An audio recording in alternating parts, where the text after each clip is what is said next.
Welcome everyone to our show today on the value of compassion.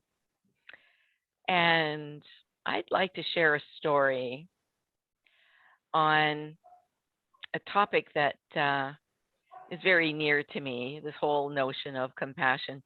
Many years ago, you all know I have a spiritual practice, right? So our spiritual teacher invited us to go to Thailand. And so 30,000 of us went to the biggest resort in Thailand, in the southern part of Thailand, to meditate together for many hours every day.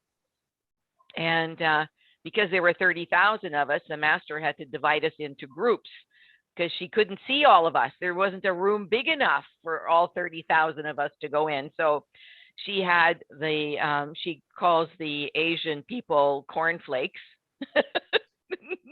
She calls the black people chocolates, and she calls people with white faces snowflakes. Okay. So she was meeting with all these different groups, and it was time for the snowflakes to meet with the master. And I'd been meditating with her for, I think, about 6-7 years. So I thought, I'll sit at the back of the room. I'll sit there because I'll let the new people be close to the master, because I know what it's like to be sitting close to her and feel her loving energy and kindness and compassion. So I sat at the back of the room. Well, this shows you, this is a story about how God is in control of our lives, not us. Because the master walks in, she looks around and she said, everyone at the back of the row on the stage, please. So I was in the back row, so I had to pick up my meditation gear and go and sit on the stage. And then she said, well, who has some questions, or who wants to share something? So with crocodile tears pouring down my face, I told her about my little dog, Rosie, and how sick she was, and that she was such a loving animal, how much I loved her, and I was so sad that she was dying. And the master said, well, does she have some vets? Have you found her some veterinarians? I said, yes, 3. She's got 3 of them, the regular type of vet, the holistic vet, and then someone else who did acupuncture and homeopathy and, both sides of the medical profession. And she said, that's good. And so we talked a little bit more, and she could see how visibly upset I was. And I said, she's dying. The vets have told me that she won't last very long. So the master turned to me and she said, Rosie is going to be okay. I went, wow.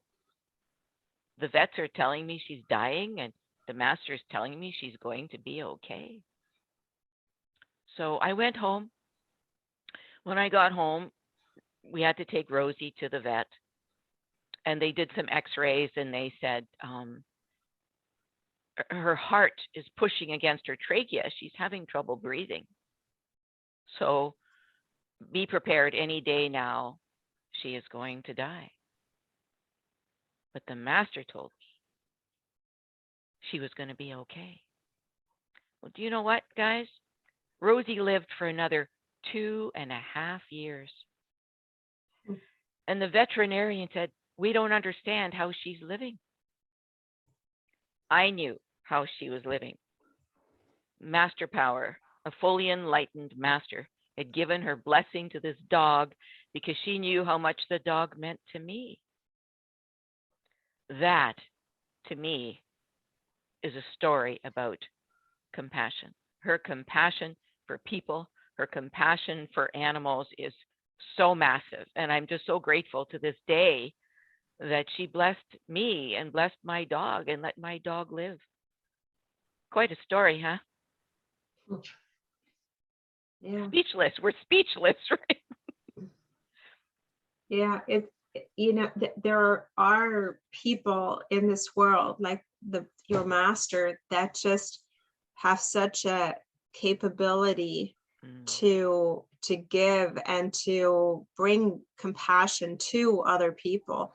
that as you were telling that story of like, how much of that can we incorporate into our daily life and our handlings with other people, and understanding what they're going through, and feeling compassionate to maybe help them. We can't, sometimes we can't change the situation. Maybe they have lost somebody that they love, or something has happened that is not, we can change the fact that we can still be compassionate. We can still help them heal. We can still make it an experience for them that maybe is a little bit better than what it was before. Yeah, I'm so grateful to Supreme Master Ching Hai, because she's been a great teacher for me, and for so many, clearly 30,000 people flooded Thailand for this retreat. And for those people who are, there's no selfish bone in her body. She doesn't understand how to be selfish. It's all about being totally selfless. And I think when we're totally selfless, whether it's in our jobs or in our families, in the community, compassion just comes out naturally, right? You know what else comes up for me when I think about this and the selflessness is letting go of expectations, because we live in a society where it's I give you something, I get something. I help you, you help me. It's like that reciprocity and that expectation or disappointment if I do something and there's nothing coming back. That I have noticed is happening quite a bit in our societies, of that attachment we have to expectations. And I always say, like, when you compare the expectation with the reality, you are always going to be disappointed because most of the time the reality is not meeting up your expectations. And so you're ending up disappointed. So what if we were to be more selfless and we would do something without asking, without expecting, without, that attachment of wanting something back? And I think that is the real liberation of compassion. Wow. Yes, totally agree. No expectations. Yes. Just, do kind things. People are, you're right, believe in give and take. You are doing this thing, so there's you are expecting he will do, she will do this thing. That is the problem. Yeah. It's a human nature. We It cannot is. change. And it's very dominant, particularly also for business, that, if you make an introduction for somebody, it's like, okay, next thing you know, is like, there's an expectation of what else to do. But to just truly give and do somebody a favor, or be compassionate with somebody without, it almost makes you wonder, what's the back thought to it? Why are they doing what they're doing? Because very rarely is there not a thought or an expectation behind it. And I think that's kind of the beginning stages of the topic of being more compassionate without any kind of expectation. Very rare people I've seen, very rare, who are not who don't have expectation. Well, let's change that. Let's say, okay, from here on in, we invite everyone to just do compassionate, kind things for people and not expect anything back. You know what? And I think what's going to happen is the more compassionate we are with no expectations, the more people are going to be compassionate towards us, right? Mm-hmm. That it's a karmic thing, right? It's the law of karma, right? The more you love, the more love you get back. Exactly. And, your story of compassion with Rosie actually brought up this example of my daughter, who, when I also have a spiritual practice, and I do my reflections in the evening, I do my intentions in the morning, and my girls are oftentimes helping me with that. And that one particular night, I sat over my book and I was looking for things that I did well today. That's one category of what did I do well, small or big, it doesn't matter. What did I do well today? And I was thinking what I could write down, and my daughter comes over and I said, what did I do well today? And she looked over to me and she said, now that's easy. Did you comfort anybody today? Did you do anything good for anybody today?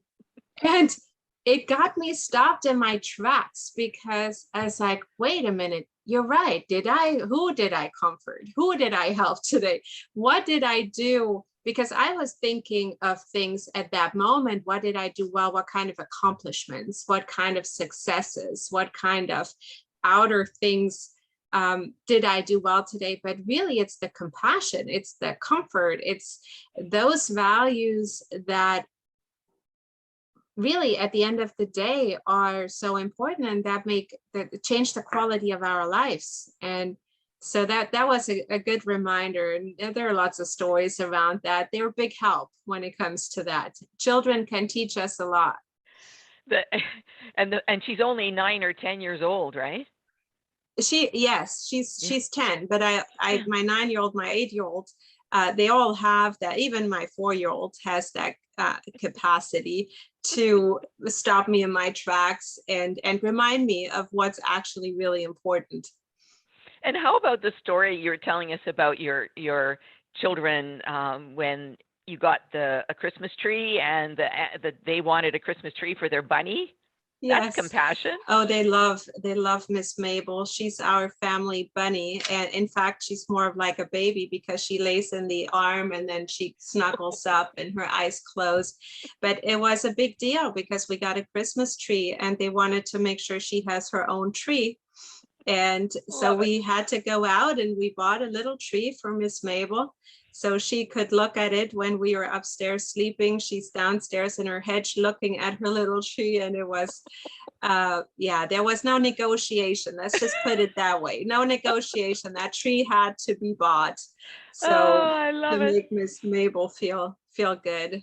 But again, I think we can learn so much from children that are still pure, that are not clocked down as sometimes we are as adults, and that can truly experience that feeling of compassion and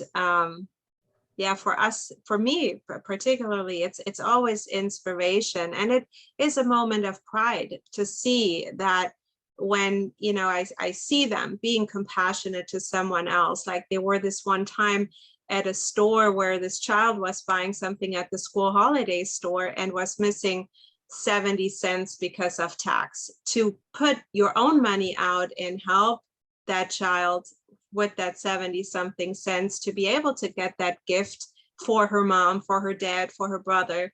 Wonderful. It's just those are the moments of happiness, of joy, and of pride as a parent. You know what that made me think about, Marion? That story is so lovely. Talking about your children, and I'm thinking that this new generation of leaders who are in their 20s and 30s, that I'm betting that they are much stronger in exhibiting values. I mean, some of the senior people say, no, they're selfish and so on. But I see the opposite. I see a lot of these younger people turning into some pretty phenomenal leaders because they are exhibiting kindness and compassion, or they have it in their hearts. They just need the opportunity to bring it out. It's an interesting point. I've seen both. I've also seen that generation being much more true to who they are at times. Yeah. That whereas my generation, and there's a cultural component to that too, where oftentimes we feel we have to be a certain way at work, a certain way at home, a certain way with friends, a certain way with activities and personal hobbies or whatnot.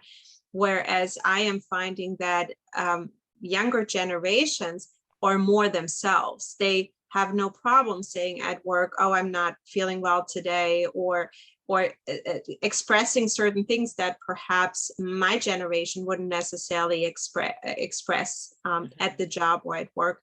And I believe that does bring in more of a holistic approach to the corporate world and that leadership, because we all know nobody is perfect. We all have good days. We all have bad days. And as a leader, it's not about being or seemingly being perfect, but being human and having a vision and having charting a path, but at the same time being approachable, being humble, being compassionate, being empathetic, and being kind. All bring in that leadership, true, strong leadership. So I to your point, Betska, I think there's a shift that I am noticing as well with younger generations.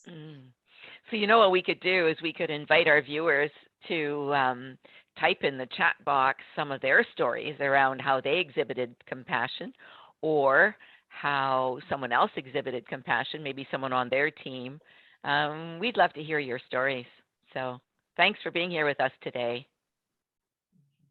Bye for now.